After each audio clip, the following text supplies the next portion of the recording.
Oh, that's right. We are right here. I'm at Sharp Facets Gallery, and I have Congressman Trey Gowdy on the phone with us this morning. How are you doing today, Congressman Trey Gowdy? I'm doing wonderful. How are you doing? I'm doing good. I bet you're doing wonderful. Are you at home? Yes, ma'am. In South Carolina. So that's part of why I'm doing wonderful. It's good to be away from it, and I tell you what, we certainly provided some great weather for you to come home to.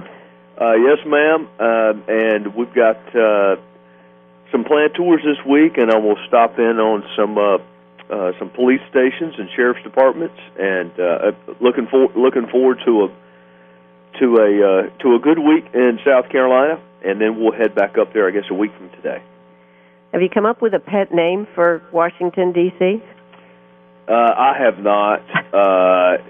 No, I'm not creative enough. I would have to leave that to one of my more talented colleagues. Okay, I just thought I'd ask you. I know you've been. There's been a lot of tough stuff going on since we last talked, and of course, you are working with Representative Issa with Fast and Furious. Yes, ma'am. And as a prosecutor, this has to be a very interesting case for you with your background in prosecuting. What can you tell us about what's happening with Fast and Furious? I know last week they asked for subpoenaed some more records. What are you seeing there? Well, there are two tracks. There are two main issues with Fast and Furious. One is the underlying investigation, which, and you're right, I'm a former prosecutor who happens to like law enforcement a great deal. So I take no delight in seeing law enforcement with the Department of Justice criticized. But the facts are what they are, and this was an ill-conceived, ill-executed gun trafficking operation that was never going to work. So we need to find out who thought it was a good idea, because that person, whoever he or she is, probably doesn't need to be in the position that they're in. So that's number one. And number two is, while we've been going through the investigation, Attorney General Holder came before the Judiciary Committee in May of this year, and Chairman Issa, in addition to being Chairman of Oversight, is also on Judiciary, and he asked Mr. Holder in a very unambiguous way, when did you first learn of Fast and Furious? And the Attorney General's equally unambiguous answer was a few weeks ago, which would be April of 2011. And that's just a demonstrably false answer. There's no way that can be true. So that's the second track, was the Attorney General having a bad day? Did he misunderstand the question? Or did he give a demonstrably false response to a question before a committee of Congress? Those are the two issues we're looking into. Well, now, does it look like Holder will be coming back in front of the committee? Oh, he'll definitely be coming back in front of the committee. But the first thing you want to do, obviously, if you're doing any kind of investigation, is get the evidence before you get the testimony. That way, you know what questions to ask. You can make reference to specific memos or documents. You don't want to be questioning someone just kind of cold. Sure. It's always better for the police to question people when they have their fingerprint results back, and it's better for congressmen to question witnesses when we know everything they've said and done for the past 12 months. Isn't that you never ask a question you don't know the answer to? Unless the answer doesn't matter. Unless the answer doesn't matter. For instance, when did you stop stealing from your employer? The answer to that question really doesn't matter. If you say last week or last month, it's still not good. You know what, Trey? I'd never heard the second part of that. I'd always heard you never ask a question unless you know the answer. I'd never heard unless it doesn't matter, but thank you for clarifying that. Well, that may be one that I just kind of made up, but I, as a general rule on cross-examination, you don't ever ask questions you don't know the answer to, but there are some questions where it really does not matter what the witness says. It's still not going to be good for them. So now, how about How about all these blacked out documents that we've been seeing on the news that are being sent in to y'all, saying that it's classified information? It's either privileged, it's part of an ongoing investigation, it may be grand jury material. There are a whole host of explanations given, and some of the sheets of paper, just as you commented, are essentially black sheets of paper. Some are redacted, where the only thing you can read is the phrase "Fast and Furious." But that's a game that everybody in Washington plays. You want to respond to a document request. I heard the Attorney General last week say he's given us thousands of documents. Well, if you add up the total number of words you can see, he may have given us a paragraph. So giving us black sheets of paper doesn't really help the cause. No, it certainly doesn't. And, I think yesterday on one of the talk shows, somebody was saying that this totally was a Phoenix operation, had nothing to do with Washington, never went up the chain of command. That's impossible. That too is a demonstrably false response. There were Title IIIs, which are wiretaps, involved in Fast and Furious. They have to be approved in Washington. They can't be approved anywhere else. There definitely was conversation about Fast and Furious between Arizona and Washington. There's no question about that. The President of the United States himself, in March of 2011, told Univision that there were mistakes made. Well, Holder only admits to knowing about it in April of 2011, so how can the President know about Fast and Furious and the Attorney General not? Well, that seems to be a problem. Why do you think there is such a cover-up? Why do you think that is? I think it's one of two things. Either there was an agenda that they, other than a law enforcement agenda, which we don't have enough facts to be able to prove that, or secondarily, it's just a poorly run agency where not only the left hand doesn't know what the right hand's doing, but some of the fingers on the same hand don't know what the other ones are doing. It's one of those two. It's either incompetence or it's a very highly crafted conspiracy to impact the Second Amendment. I tend to think it's the former. I just tend to think it's people not doing their jobs, not asking the right questions, in search of the press conference, and sometimes the higher ups in federal law enforcement. I'm not talking about the street agents that actually do the work. Mm-hmm. The higher ups can't wait to have a press conference and say how great they are, and being able to say we arrested Mexican drug cartel leaders who were trafficking guns would make for a nice press conference. I just wish they would have run it by somebody who actually understands investigations and gun prosecutions, because I would have been happy to tell them this is never going to be successful. That brings me to my next question, Trey.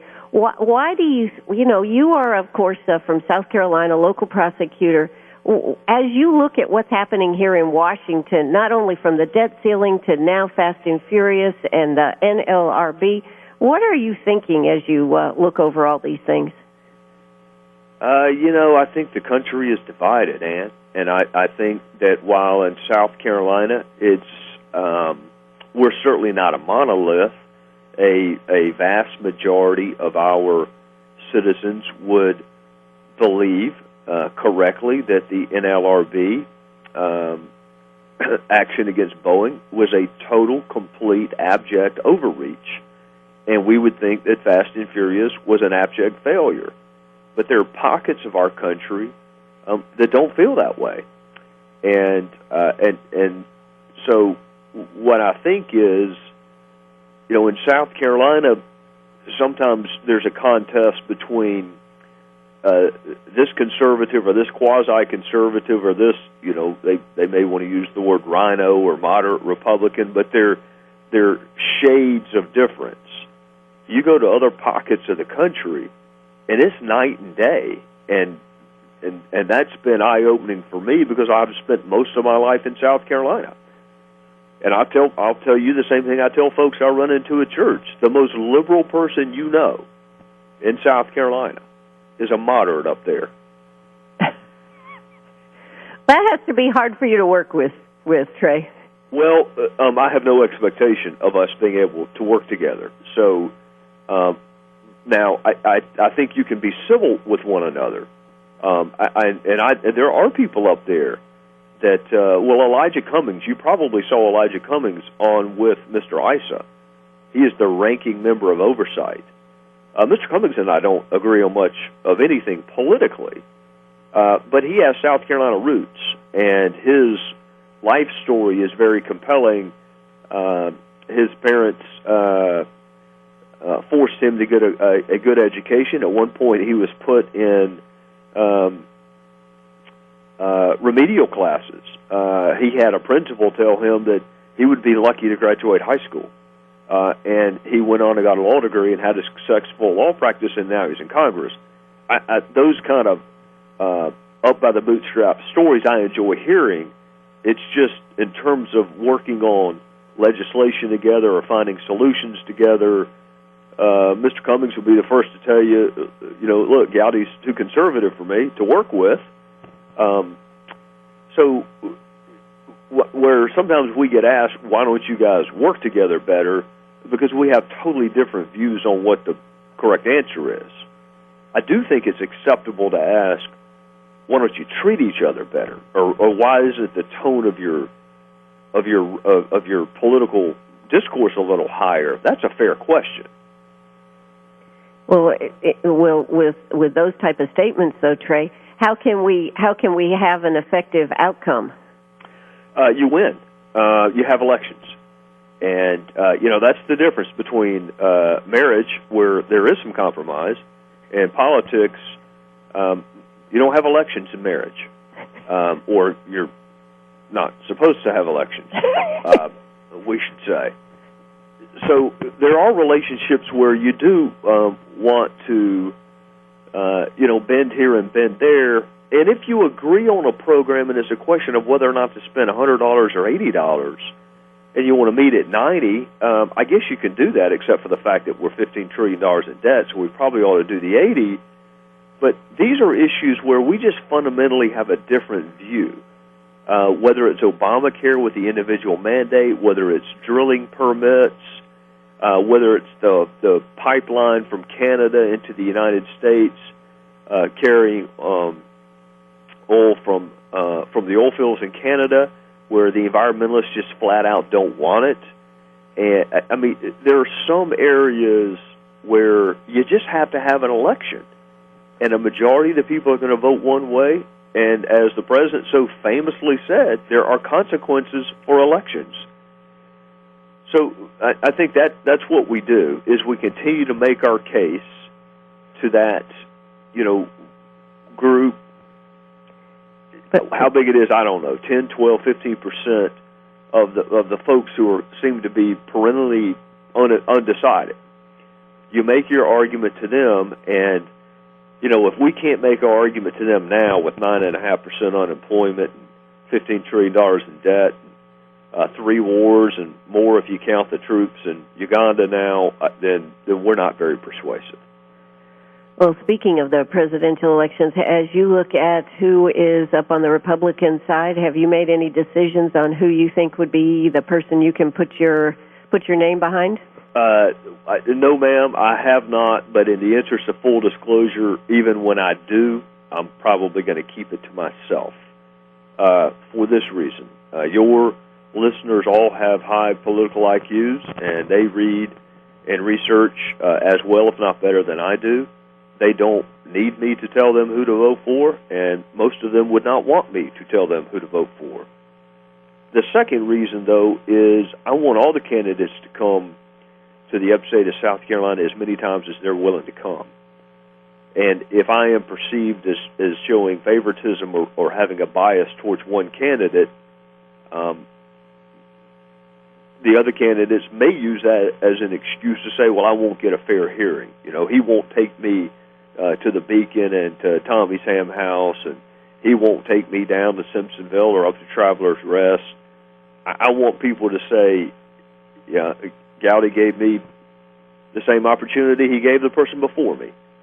So I will keep that to myself because of two reasons. Number one, I really don't think anybody cares. And if they care all that much, they can ask me privately, and when I make up my mind, I'll tell them the thought process I've gone through. But in general, I want the candidate who best combines constitutional conservatism with electability. I want the most conservative candidate who can win. You know, Trey, I always love talking to you because you speak so much from the heart, which brings me to my last question for you here today. I know you've been frustrated, and I know there was an article back in, in August about whether you will or will not seek re-election. How are you feeling today? Well, I'm thinking that maybe I shouldn't talk to reporters who ask me about re-election when I'm walking out of a speech at the Piedmont Club in Spartanburg. It's not the reporter's fault. I probably should have just ducked the question like all my colleagues do. My thought process is this: we have a lot of challenges in this country, a lot of them, and talking about anyone's reelection just seems to be poor manners when you've got people who are unemployed, when you've got soldiers, and we've got one from Union who was seriously injured. And I guess my thought was, if I say absolutely I'm running, the headline would be Gowdy focused on re-election while world goes to Hades all around him. And if you give an honest answer, which is I haven't decided yet, then the headline is, Gowdy may not do this or may not do that. The lesson learned is you either don't answer the question or you say yes. And I am inclined to do it. It doesn't define who I am. And if you ever think that you're the only person who can do something, then you've probably lost touch with reality. It's an honor to do it, and there are a lot of challenges. But as you noted at the very beginning, there is no place in the world like South Carolina. Absolutely. Trey Gowdy, I always enjoy talking to you. It's been too long, and thanks so much for calling us this morning. You have a great week in South Carolina. Yes, ma'am. You too. I look forward to talking to you again soon. All right. Thank you so much, Congressman Trey Gowdy. Bye-bye. Bye-bye.